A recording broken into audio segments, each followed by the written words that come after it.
Magandang araw sa iyo, Tito Bakoy. Tawagin niyo po ako sa pangalang Adelino, dating OFW. Tumigil na ako sa pag-a-abroad dahil sa kasalukuyan, Tito Makoy.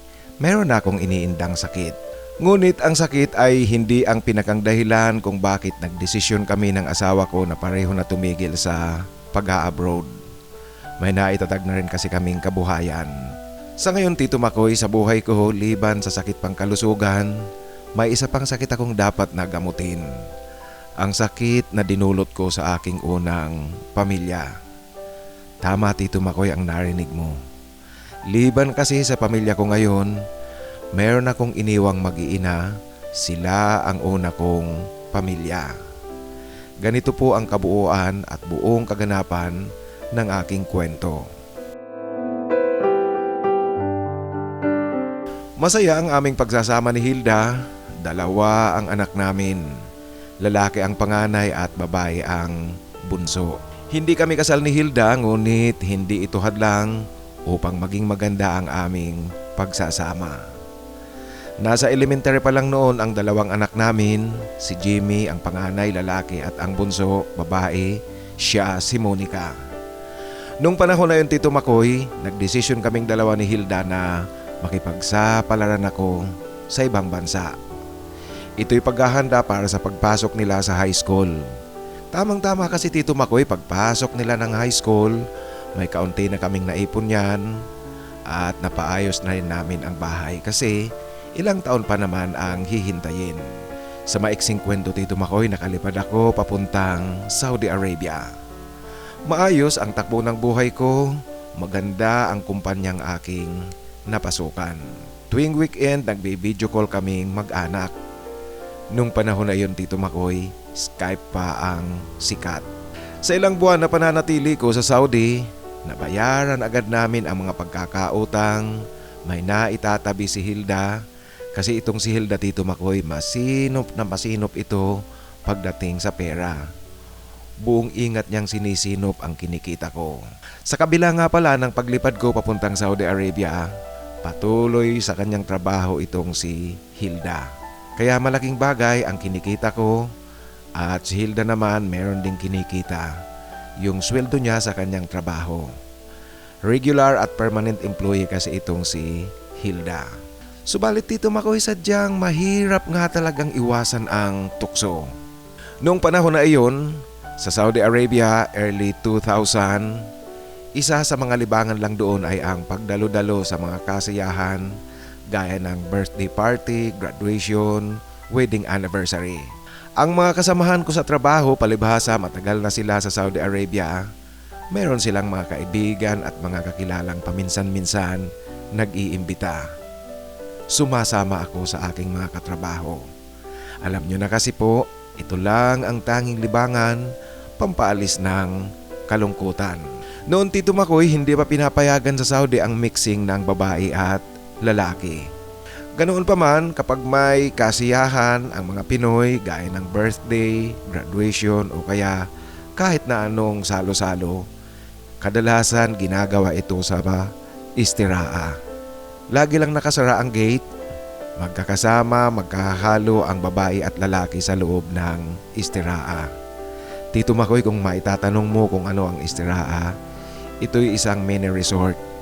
Affordable lang ang upa nito, buong mini resort na ang exclusive na magagamit kung sinong umupa nito at ang mga bisita niya. Kayo-kayo lang ang nasa loob niyan, kaya nagagawa ng mga Pinoy ang magdiwang dito. Sa mga pagdalo-dalo ko sa mga pagtitipon ng mga Pilipino, dito nagtagpo ang landas namin ni Eloisa. Hindi niya tunay na pangalan, Tito Makoy. Si Eloisa, nurse siya noon sa isang ospital sa Riyadh. Ipinakilala siya sa akin ng kaibigan ng kasamahan ko sa trabaho. At alam mo, Tito Makoy, hindi lang talaga basta pagpapakilala. Luko-luko ang mga ito kasi nag-uudyok na kaagad ng ligawan at kasalan. Marahil dahil nga sa akala nila na wala akong responsibilidad kasi wala akong suot-suot na wedding ring. Kasi, Tito Makoy, hindi nga kami kasal ni Hilda kahit pa meron kaming dalawang anak sa Pilipinas na pareho na lumalaki. Sa mga pang-uudyok na iyon, nanligaw ako kay Eloisa.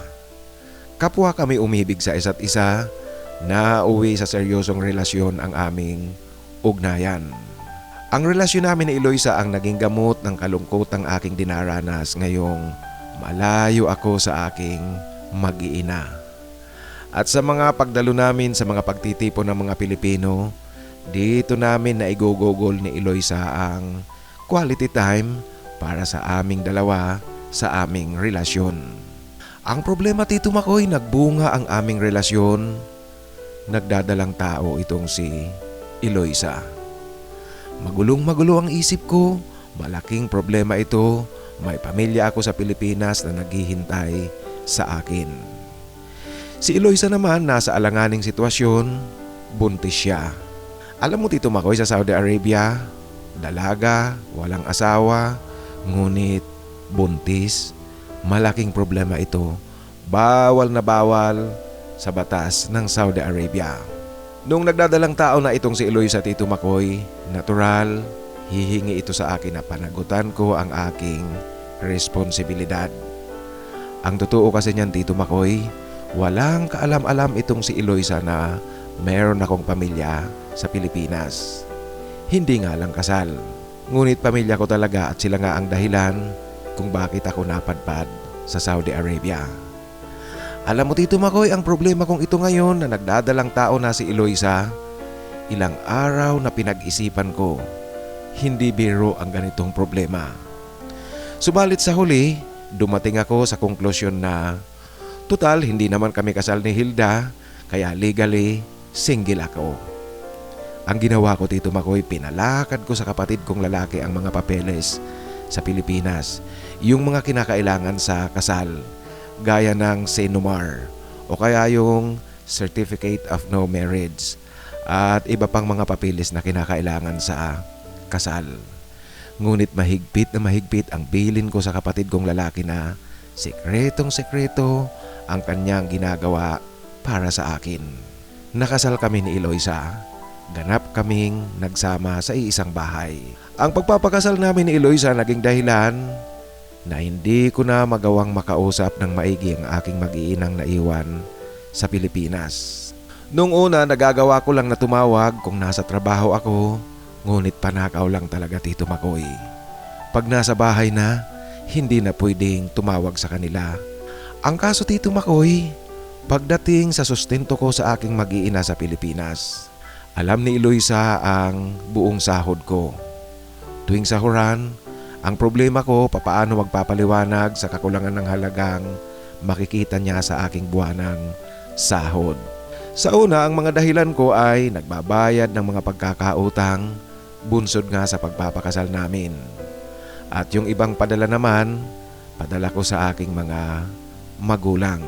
Ngunit, Tito Makoy, noong mga sumunod na buwan, yung mga huling buwan, wala na talaga akong nagawa. Hindi na ako nakakapagpadala sa aking mag-iina sa Pilipinas kasi masyado nang halata ni Eloisa. Mabubunyag na ang aking lihim, Tito Makoy. Ang lihim ng aking mag-iina sa Pilipinas. Kinalaunan pa, Tito Makoy, si Eloisa na ang humawak ng ATM card ko. Kaya tuwing araw ng sahuran, siya na ang kumukuha nito sa ATM. Dito na ako, Tito Makoy, ganap na hindi nakakapagpadala sa aking mag-inang naiwan sa Pilipinas. Sa aking mag-iina naman sa Pilipinas, noong mga huling buwan na hindi na ako regular na nakakapagpadala, nagkausap kami ni Hilda. Nagtatanong ito kung bakit. Ang dahilan ko, Tito Makoy, na sinabi ay meron kasi akong mga binabayaran sa Saudi Arabia, sa opisina at kung ano-ano na lang na dahilan, Tito Makoy, kaya hindi ako regular na nakakapagpadala. Ngunit alam nyo na po, hindi naman bobo itong si Hilda. Kaya noong mga huling buwan na hindi na ako nakakapagpadala, hindi na siya nagtatanong pa at hindi na rin tumatawag pa sa akin. Sa panahon ng pagtigil na pag-uusap namin ni Hilda, iyon pala ang panahon na nagpapaimbestiga na si Hilda tungkol sa akin. Sa mga kaibigan niya na nasa Saudi rin, kaibigan ng kaibigan, kaibigan ng kakilala at mga kakilala. Kaya naman Tito Makoy, may kasabihan tayong walang lihim na hindi nabubunyag. Kaya sa huli nalaman rin ni Hilda ang buong totoo. Nagulat na lang ako Tito Makoy nang isang araw nagpadala ito ng mga larawan sa akin via MMS. Yung larawan namin ni Eloisa. Mula noong buntis pa lang si Eloisa hanggang sa isilang ang anak namin at maging sa binyag. Mula nang ipadala sa akin ni Hilda ang mga larawang iyon via MMS, hindi na talaga kami nag-usap. Wala akong narinig ni isang salita mula sa kanya. Nanahimik lang itong si Hilda. Bagamat Tito Makoy, sa panig ko naman, paminsan-minsan naiiyak din ako tuwing naiisip ko ang aking mag-iinang iniwan sa Pilipinas. Nakukonsensya ako, naaawa, subalit wala akong magawa Tito Makoy. Tanging tinabayan ko na lang talaga Tito Makoy ang tigas ng aking dibdib. Ang nasa isip ko noon, marahil okay naman silang mag-iina kasi kung hindi okay, sigurado akong mag-iingay sa akin si Hilda. Hanggang sa dumaan na Tito Makoy ang napakahabang panahon, maraming taon ang lumipas, hindi ko na binalikan ang aking mag-iina mula noong umalis ako. Naging abala na rin kasi ako sa aking pamilya sa Saudi. 3 ang anak namin ni Eloisa. Ngunit patuloy ang lihim na katotohanang meron na akong naunang pamilya sa Pilipinas. Noong papasok na sa senior high school ang panganay namin, dito na nagkasundo kami ni Eloisa na mag-final exit na pareho.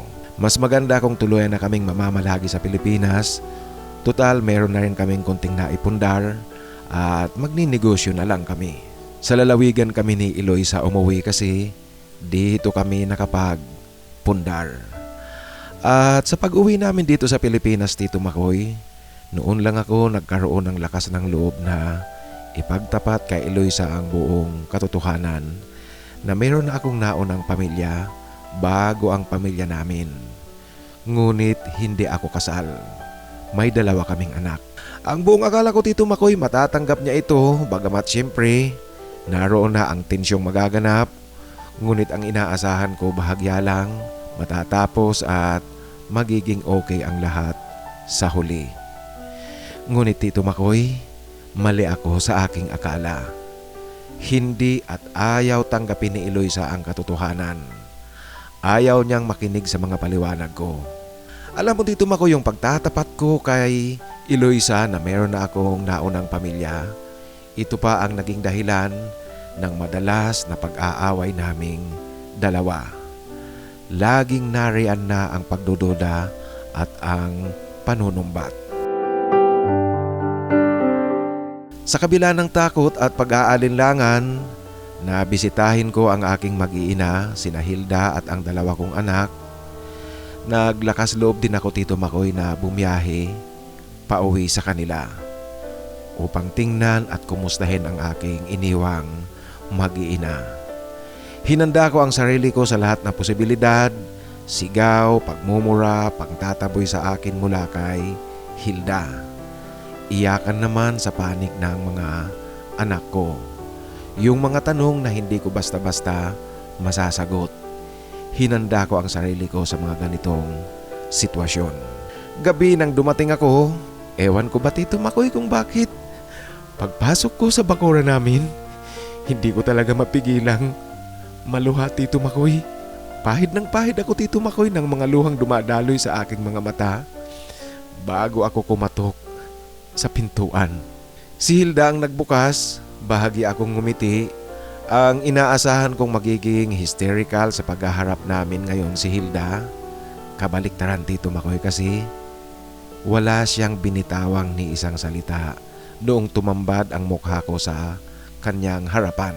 Tumingin lang ito sa akin Tito Makoy, yung tingin na kagaya ng isang insektong nakita mong nakadapo sa dahon ng halaman. Hilda, alam ko, malaki ang kasalanan ko sa iyo at sa mga anak natin. Iyan Tito Makoy ang mangiyak-iyak na bungad ko sa kanya. Hindi ko mabuo itong si Hilda. Bumalik lang ito sa kusina, nagpatuloy sa kanyang pagluluto ng hapunan. Sinundan ko siya, Tito Makoy. Hilda, mag-usap naman tayo. Gusto kong humingi ng tawad sa iyo at sa mga anak natin. Gusto kong ayusin ang sa atin. Ito muli, Tito Makoy, ang wika ko, ngunit tahimik pa rin itong si Hilda. Naupo lang ako sa misang kainan. Alam niyo po ang inaasahan kong drama mula sa mag-iina na baliktad. Kasi Tito Makoy, ako ang iyak ng iyak habang nakaupo dito sa misang kainan. Maya-maya dumating ang anak naming si Monica. Dalagang-dalaga na, Tito Makoy, ang anak ko. Nagtatrabaho na, isa ng professional. Kitang-kita ko si Monica na nagulat nang makita niya ako. Monica? Anak, ikaw na ba yan, anak? Ito, Tito Makoy, ang tanong ko sa anak naming babae. Tumingin lang sa akin si Monica. Ang ekspresyon ng kanyang mukha, yung wala lang, hindi nagmano, hindi rin ngumiti sa akin at hindi lumapit. Nagmano lang ang anak naming babae kay Hilda, tapos pumasok na ito sa kanyang silid. Ilang sandali naman ang nakalipas, dumating din ang panganay naming si Jimmy. May kasama siyang dalawang kaibigan, mga katrabaho yata niya. Alam mo, Tito Makoy, dinig na dinig ko mula sa labas ng bahay na nagtatawanan ang magkakasama. Pagpasok sa bahay ni Jimmy, nagtataka ang kanyang itsura nang makita niya ako. Tumigil ito sa pagsasalita. Tinitigan niya ako, Tito Makoy, at bigla siyang natahimik. Yung dalawang kasama niya nagmano sa akin at kay Hilda, ngunit si Jimmy, buntong hininga lang ang nakita ko sa kanya. Lumabas muli ito ng bahay kasama ang kanyang dalawang kaibigan. Naupo sila sa harapan ng bahay, nagiinuman ang tatlo. Noong oras ng hapunan, dati na akong nakaupo sa mesa kaya kaming tatlo ang magkakaharap. Ako, si Hilda at ang anak naming si Monica. Alam mo, Tito Makoy, hindi rin ako makakain kasi hindi matigil-tigil ang aking pag-iyak. Ngayong kaharap ko ang aking mag-ina. Si Jimmy naman, kasama ang kanyang mga kaibigan, hindi na kumain kasi kumain na pala ito sa labas bago pa umuwi. Ngayon nasa harapan sila ng bahay, nagkikwentuhan at umiinom. Pagkatapos naming maghapunan, kaagad pumasok sa kani-kanilang silid si Hilda at ang anak naming babae pagkatapos nilang maligo. Ako, Tito Makoy, naiwan sa sala ng bahay, nakatunganga. May pinapanood ako sa telebisyon, subalit wala sa isip ko ang aking nakikita sa telebisyon. Ganito ang sitwasyon, Tito Makoy, sa aking unang hakbang na pakikipag-ayos sa aking naiwang mag-iina. Ang paghingi ko ng tawad sa kanila. Alam niyo po, handa ako kung anong masasakit na salita ang kanilang sasabihin sa akin. Basta may marinig lang ako mula sa kanila. Ngunit Tito Makoy, wala akong kausap. Lumabas ako, humarap ako kina Jimmy at ang dalawa niyang kaibigan. Nagkikwentuhan ang mga ito habang paunti-unting umiinom. Ay Tito, hali po kayo, upo po kayo. Jimmy, papa mo? Ito, Tito Makoy, ang wika at tanong ng isa sa dalawang kaibigan ng anak ko. Hinihintay ko si Jimmy magsalita, yung sabihin niyang oo at ipakilala ako sa kanyang mga kaibigan. Ngunit Tito Makoy, hindi kumibo si Jimmy. Alam niyo po, isang malakas na sampal sa mukha ko ang hindi pagkibo ng anak ko, yung hindi niya man lang sinabing oo o kaya kahit na ipinakilala niya man lang ako sa kanyang mga kaibigan. Lumipas ang magdamag, Tito Makoy, wala man lang ni isang nakipag-usap sa akin sa aking mag-iina. Ganoon pa man, nanatili pa rin ako kahit na walang kumakausap sa akin. Sa oras ng kainan, Tito Makoy, lalo na sa gabi, magkakasabay kaming kumakain. Ngunit halos hindi rin ako makakain dahil nga sa aking kalagayan. Hanggang sa sumapit muli ang sumunod na weekend, Isang linggo na ako ngayon sa bahay ng aking mag-iina. Ngunit wala pa rin ni isang nakikipag-usap sa akin. Walang pag-uusap na nagaganap sa aming dalawa ni Hilda. Sabadong umaga, nasa harap ng bahay ang anak kong si Jimmy, umiinom ng kape, naninigarilyo. Dito na ako nagkaroon ng lakas na loob na kausapin ang anak ko. Umupo ako sa kanyang harapan. Anak, kumusta ang trabaho mo? Ito Tito Makoy ang pagbubukas ko ng usapan naming mag-ama. Alam niyo po, ngayon pa lang kami makakapag-usap ng anak ko yung kaswal na usapan ng mag-ama kasi nung umalis nga ako, iniwanan ko sila. Batang bata pa ito, nasa elementarya pa lang. Ngayon, binata na ang anak ko, lalaking ganap na, isa ng professional. Tumingin sa akin itong si Jimmy, yung tingin na hindi ko alam kung ano ang ibig sabihin. Pagkatapos Tito Makoy, nagsalita ito. Alam niyo po, hindi sa pinapaalis kita, hindi sa pinagtataboyan kita. Nagtataka lang ako, hindi ka ba hinahanap ng tunay mong pamilya kasi isang linggo ka nang wala sa kanila? Hindi kaya sila nagtataka? Ito Tito Makoy, ang wika sa akin ni Jimmy. Alam niyo po, hindi ko alam ang isasagot ko, kaya hindi kaagad ako nakasagot.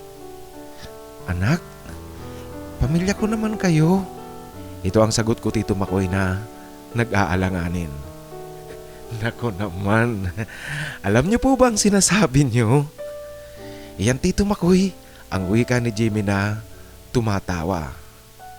Yung tawa ng isang tao na alam mong nauubusan ng pasensya. Nagpatuloy siya sa kanyang pagsasalita. Nandito ba kayo upang maging ama sa aming mag-iina? Siguraduhing maganda ang kalagayan namin, maibigay at magawa ang responsibilidad ng isang ama. Baka may kailangan kaming mag-iina. Kung yan po ang dahilan, wag po kayong mag-alala kasi lumaki kaming wala kahit ano galing sa iyo. Kung nagawa namin iyon, magagawa namin ngayon. Kaya di mo kailangang mag-alala sa amin. Sanay na kami sa ganito. Iyan Tito Makoy ang mga katagang binitawan sa akin ng anak kong si Jimmy. Alam mo Tito Makoy, sa pananalitang ito sa akin ni Jimmy, hindi ako makasagot. Kasi nalunod na ako sa sakit ng aking mga naririnig. Ang mga salitang alam ko namang dapat sabihin sa akin ng aking mag-iinang pinabayaan. Tanging ang ginagawa ko, paulit-ulit na sinasabi ko sa anak ko ang salitang patawad anak, patawad. Kahit alam ko Tito Makoy na walang kabuluhan ang mga iyon. Kahit ganoon ang mga salitang inabot ko sa anak ko, ngunit pasalamat pa rin ako Tito Makoy kasi kahit papaano kinausap niya ako. Kahit sa ganoong paraan. Ang mag-ina kasi, si Hilda at ang anak naming babae, kahit anong subok kong gawing makipag-usap sa kanila, yung kausapin nila ako kahit na pagmumurahin nila ako, ngunit umiiwas ang mga ito hanggang sa umaalis sa harapan ko. Silang tatlo lahat nasa bahay noong magpaalam ako Tito Makoy na aalis na. Ngunit wala lang sa tatlo. Lahat sila hindi kumibo noong magpaalam ako. Habang ako Tito Makoy, di ko mapigil ang aking pag-iyak. Papahid-pahid muli ako ng mga luhang dumadaloy mula sa aking mga mata habang naglalakad ako papalayo sa bahay. Nagpatuloy ang buhay Tito Makoy. Walang oras na hindi ko naiisip ang aking iniwang mag-iina. Konsensya at panghihinayang ang aking nararamdaman. Panghihinayang at konsensya sa panahong pinabayaan ko sila. Ako Tito Makoy, wala akong sariling account sa Facebook. Mayroon kaming account ng asawa kong si Eloisa. Dito ako nagbabrowse paminsan-minsan. Dito ko nalaman ang nalalapit na pagpapakasal ng panganay kong anak na si Jimmy. Bagamat alam ko Tito Makoy na imposibleng ipaalam nila sa akin ang nalalapit na pagpapakasal, ngunit Umaasa pa rin ako Tito Makoy na kahit papaano sasabihan ako ni Jimmy tungkol sa kanyang pagpapakasal. Oras na ipaalam sa akin ni Jimmy ang kanyang nalalapit na pagpapakasal. Alam mo Tito Makoy, babawi ako.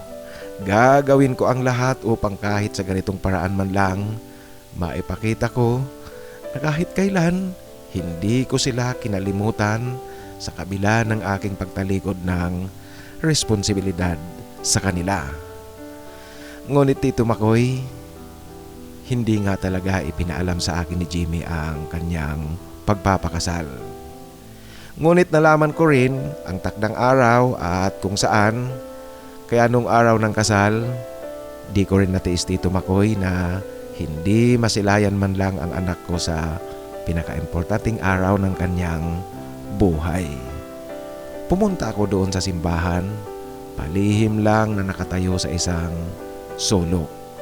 Pinili ko yung sulok Tito Makoy na alam kong hindi ako makikita ng mag-ina. At dito muli sa simbahan Tito Makoy, masyado akong nagiging madrama na naman. Habang isinasagawa ang seremonya, tuloy-tuloy ang pag-agos ng aking luha. Alam mo Tito Makoy, kahit na pinipilit kong pigilin upang hindi mapansin ng taong makakakita sa akin, subalit, hindi ko rin talaga mapigilang umiyak Tito Makoy habang pinagmamasdan ko ang aking anak sa seremonya ng kanyang kasal. Umalis ako sa simbahan nung matapos na ang seremonya. Nagpapakuha na lang ng larawan ang mga taong nasa simbahan. Dito naman sa aking pangalawang pamilya Tito Makoy, mula nang umuwi kami dito sa Pilipinas at ipagtapat ko kay Eloisa ang tungkol sa aking iniwang pamilya, hindi na naging maganda ang aming pagsasama. Hindi na kasing ganda noon, nung hindi niya pa nalalaman na meron na pala akong naunang pamilya. At sa mga anak namin, kailangan pa talagang dublikayod ako ngayon kasi nasa kasagsagan pa ng gastusin Tito Makoy. Nasa college silang lahat. Ngunit ang masaklap, ang tatlong anak namin ni Eloisa, lahat sila hindi gaanong masigasig sa pag-aaral. Madalas may mga bagsak sa kanilang subject. Kaya alam ko Tito Makoy, mahaba-haba pang gastusan at hindi ko alam kung kailan matatapos ito. Liban pa dyan, palibhasa nga lumaki sila na naibibigay namin ang kaunting luho. Lumaki itong maluho magpahanggang ngayon Tito Makoy. At ang masaklap, tila yata parusa sa akin, ang negosyo namin ay hindi rin nagiging maganda ang takbo. Kaya tutok ako sa isa pang hanap buhay namin, yung manukan.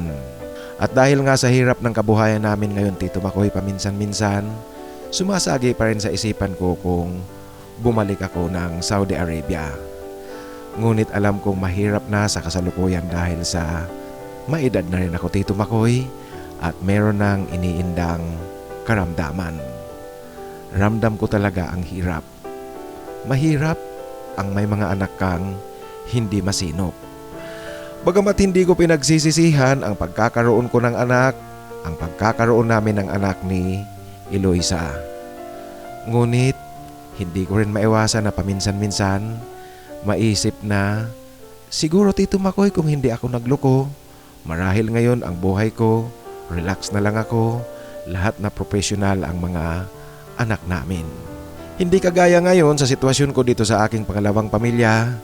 May iniinda na rin karamdaman ngunit kinakailangan pang magsumikap dahil sa meron pang responsibilidad ako sa mga anak ko dito sa aking pangalawang pamilya. Dito naman sa mga anak namin ni Hilda, naging professional ang mga anak ko, ngunit hindi ko alam kung paano nila nagawa, paano nila nalampasan ang napakalaking pagsubok sa kanilang buhay. Mula noong talikuran ko ang mga ito. Sa ngayon Tito Makoy, meron na akong apo, anak ni Jimmy. Lalaki ang apo ko Tito Makoy at ang cute. Ngunit ang masaklap, magpahanggang ngayon ni hindi ko pa man lang ito nakikitang personal, ni hindi ko pa man lang nahahawakan ang aking apo, ni hindi ko nalalambing ang aking apo, at hindi niya ako kilala. Mula kasi noong dalawin ko silang mag-ina, yung hindi nila pakikipag-usap sa akin, tinablan din ako ng hiya, Tito Makoy. Wala talaga akong mukhang maiharap sa kanila, kaya hindi na ako muli pang bumalik doon magpahanggang ngayon. Tama si Jimmy, Tito Makoy, yung sinabi niya sa akin. Lumaki silang walang ama, sanay silang walang ama, sanay silang walang naging amang sandigan. At pinapatunayan nila sa akin na hindi nila kailangan ng isang ama upang humarap sa mga hamon at hirap ng buhay upang mabuo ang kanilang sarili bilang isang tao. Nakikita ko ngayon sa kanila, Tito Makoy, na wala ako sa kanila, ngunit hindi ako kawalan sa buhay nila. Ganoon pa man, umaasa pa rin ako na darating ang araw na magkakaayos kami. Mapapatawad ako ng aking mag-iina sa kabila ng napakalaking kasalanang nagawa ko sa kanila. Hanggang dito na lang po, Tito Makoy, ang aking kwento. Sana po piliin nyo at maitampok dito sa iyong channel. Kahit papaano magbigay aral sa mga lalaking kagaya ko. Ang isa sa mga sumusubaybay sa iyong channel, Adelino. Maraming salamat, Adelino, sa pagbabahagi mo ng iyong kwento. Alam mo, itong sabi mo na mahirap iwasan ang tukso, hindi ako naniniwala dyan at hindi ako sang-ayon dyan. Ang tukso ay mahirap iwasan kung talagang ayaw mong umiwas. Ngunit kung talagang magiging responsable ka lang, ang dali-daling iwasan ng tukso. Yung panguudyok sa'yo ng mga kaibigan mo na manligaw ka kay Eloisa, madali lang naman na hindi mo yun ginawa kasi kung magiging responsable ka lang, kung inisip mo lang noon na kaya nandoon ka sa Saudi Arabia dahil nga sa iyong mag-iina na sila ang dahilan kung bakit lumabas ka ng Pilipinas. Kaya lang ang tingin ko may gusto ka ring patunayan, gusto mong patunayan na magaling kang lalaki, maraming babae, kaya bakit aatras ka sa kanilang challenge, yung panliligaw kay Eloisa. Alam mo, yung pag-uudyok, wag niyong papansinin ang mga ganyan ng pag-uudyok kasi ang mga nang-uudyok wala yang pakialam kung ano ang kahihinatnan ng iyong sitwasyon sa darating na araw. Talagang nang-uudyok lang yan. Ngayon, tayong mga inuudyukan, tayo na dapat ang maging responsable kung ano ang maaaring kahinatnan kung sakaling kakagatin natin ang pag-uudyok. Kaya lang sa panig mo, Adelino, kumagat ka sa pang-uudyok sa'yo kasi talagang plano mo rin naman ha, meron kang patunayan. Hindi mo inisip ang iyong mag-iina. Ngayon, ang sasabihin ko na lang, anihin mo ang iyong itinanim at tanggapin mo ang dividends ng investment mo habang nasa Saudi Arabia ka pa noon. At wag na wag mong gagawing sisihin si Hilda o kaya pagbintangan si Hilda na nilason ang isip ng mga bata, kaya galit na galit sa iyo ang inyong dalawang anak. Alam mo, sa sitwasyon, hindi na kailangan ni Hilda na lasunin pa ang utak ng mga bata. Kasi lumaki sila na walang suporta galing sa iyo, tinalikuran mo sila. Hindi naman siguro pwedeng mag-expect ka na pag nakita ka nila, sasabihin nilang maraming salamat kasi hindi mo kami pinabayaan. Maraming salamat kasi isa kang ulirang ama sa amin. Hindi talaga pwede yung ganyang utak. Kaya kung ano man ang hirap mo ngayon, ang sakit ng kalooban, sakit ng damdamin na iyong dinadanas, tama lang yan. Yan lang ang, kumbaga sa ano, yan ang bunga ng kataksilang ginawa mo sa iyong mag-iina. Itong si Eloisa naman, hindi ko siya masisisi kasi hindi niya nga alam na meron ka palang pamilya. Yun pa ang isang pagkakamali mo. Kung talagang naging responsable ka lang, papanindigan mo na yun. Meron na akong pamilya, hindi na ako pwede, hindi na ako available. Ang panliligaw ko sa iyo, hindi na tama sa mata ng Diyos at sa mata ng batas, sa mata ng tao. Ngunit itinuloy mo pa rin kasi nga gusto mong patunayan kung ano ka na magaling kang lalaki. Ang tanging gawin mo na lang, ituloy-tuloy mo ang iyong pagsusumikap na magkaayos kayo ng iyong unang pamilya, ang iyong mga anak at si Hilda. Kung sakali mang dumating sa panahon na hindi kanya patawarin, wala tayong magagawa. Ang sasabihin ko na lang sa iyo, nararapat lang yan sa isang taksil na ama na kagaya mo. Pasensya ka na sa aking pananalita. Ngunit nagpapasalamat ako sa iyo kasi itong kwento mo, malaking leksyon ang ihahatid nito sa ating mga kababayan, sa mga lalaki na may plano pang sumunod sa yapak mo. Sa muli Adelino, maraming salamat sa pagbabahagi mo ng iyong kwento. Ngayon mga kaibigan, sa ating shoutout, ang nagpapa-shoutout sa atin, first time ito. Ang unang isa shoutout ko, first time siyang nagpapa-shoutout. Shoutout kay Carlos Bautista. Ang kanyang handle name sa YouTube ay Carlos Bautista 5827. Maraming salamat Kaloy sa pakikinig at shoutout sa iyo. Shoutout muli sa ating kapatid na si Teodoro Arazola ng Salim Al-Yami Company sa Al-Kubar, Saudi Arabia. Shoutout sa iyo Teddy at sa mga kasamahan mo. Ganoon din ang ating kapatid na si Florentino Jimenez ng Alcala, Pangasinan. Shoutout sa iyo Tino. Ang ating kapatid naman na si Milagrito Kadiraw Mel, shoutout sa iyo at maraming salamat sa tuloy-tuloy na pakikinig. Ang ating kapatid na nasa Italy, si Felipe Gorospe, shoutout sa iyo at sa mga kasamahan natin dyan sa Italy. Ganoon din si Joffer ng South Korea. Joff, shoutout sa iyo at maraming salamat. Ang isa pang kapatid natin, hindi siya nagpapa-shoutout ngunit gusto kong i-mention si CJ ng Chicago, Illinois, USA. Ang sabi ni CJ, sana raw magkita kami. Tito Makoy, sana magkita tayo sa Pinas. Sana nga CJ, pag nagbakasyon ka, hindi mataon na namang ang dami kong travel outside sa Pinas. Kagaya noon kay Mr. Ed Oy, excited ako na magkita kami, ngunit nagkataon namang sunod-sunod yung biyahe ko palabas ng Pilipinas kaya hindi kami nagkita.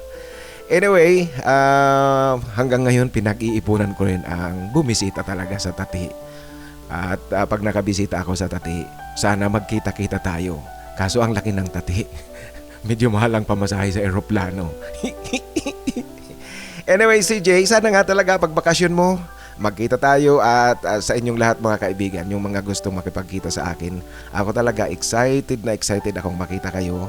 Kaso medyo nga lang talaga mahirap ang pagkakataon dahil sa aking trabaho na business researcher ako, madalas bumabiyahe. Sa muli, shout out sa iyo CJ at maraming salamat. Ang ating kapatid naman, i-mention ko si Romy Ferdinand Mazon.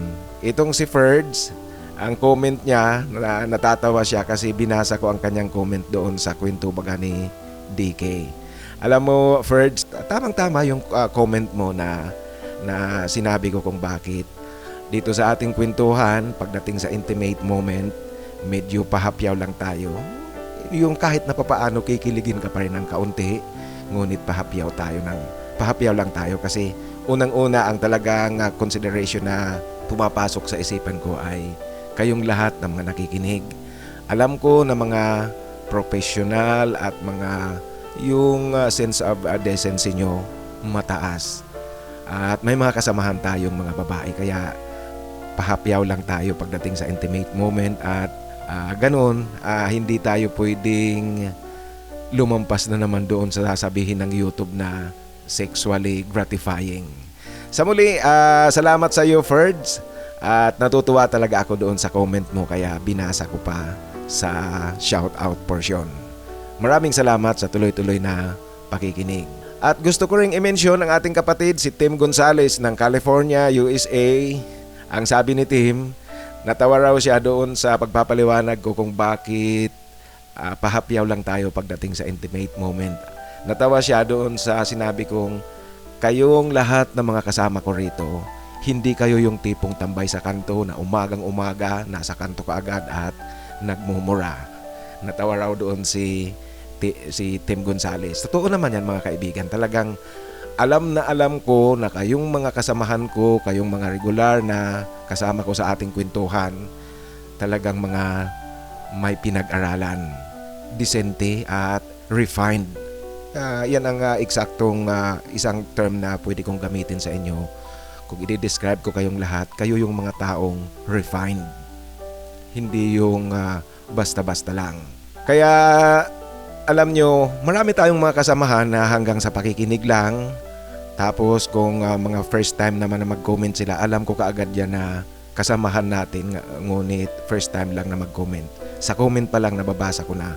At sa comment nyo pa lang talagang alam ko na kayong lahat talagang refined ang description na ibibigay ko sa inyo. Dahil sa comment nyo pa lang, nakikita ko na yan kung anong klase meron akong mga kasamahan dito sa ating channel.